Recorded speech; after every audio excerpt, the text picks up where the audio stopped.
You know what?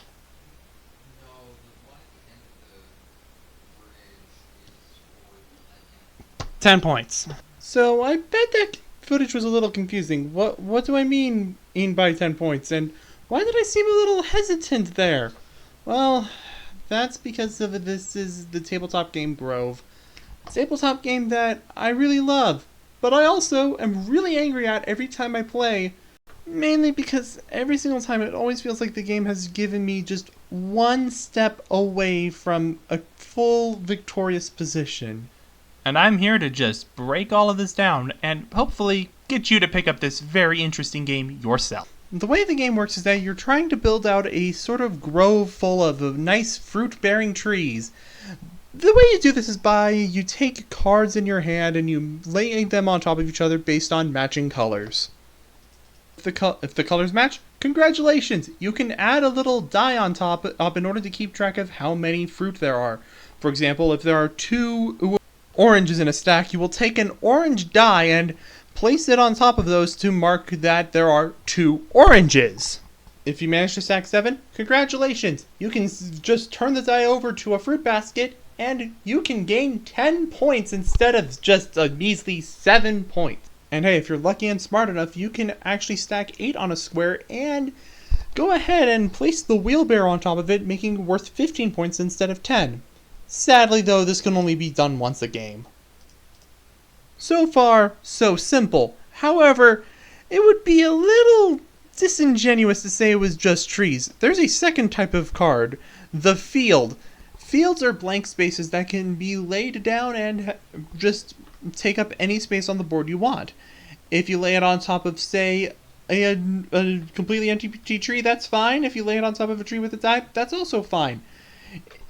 It can help you even get out of a real pickle. However, there is some exceptions to this that make fields a little annoying to deal with sometimes. You see, normally when you lay a field on top of something, then that space is also free to place a card on top of any card on top of it.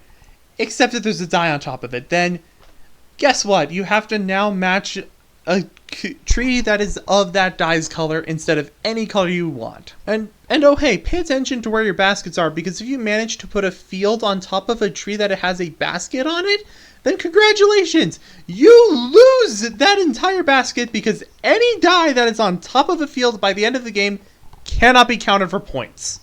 All of these rules come to a head with perhaps the most important rule in the game, the card count. There's actually a few. The biggest one, however, has got to be the fact that there's only 9 cards in a game.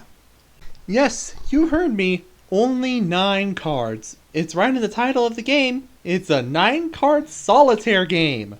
So that means by the end of it, you're not going to have a lot of scoring opportunities. You've got to think ahead. You've got to rack your brain around that.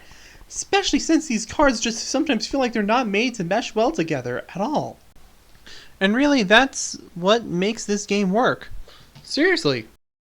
By having a simple goal of just match tiles to gain points and combining it with a small wild card aspect and cards that are designed to be as difficult as possible to match, you get a game where you're constantly thinking ahead in order to get the best possible outcomes for your score.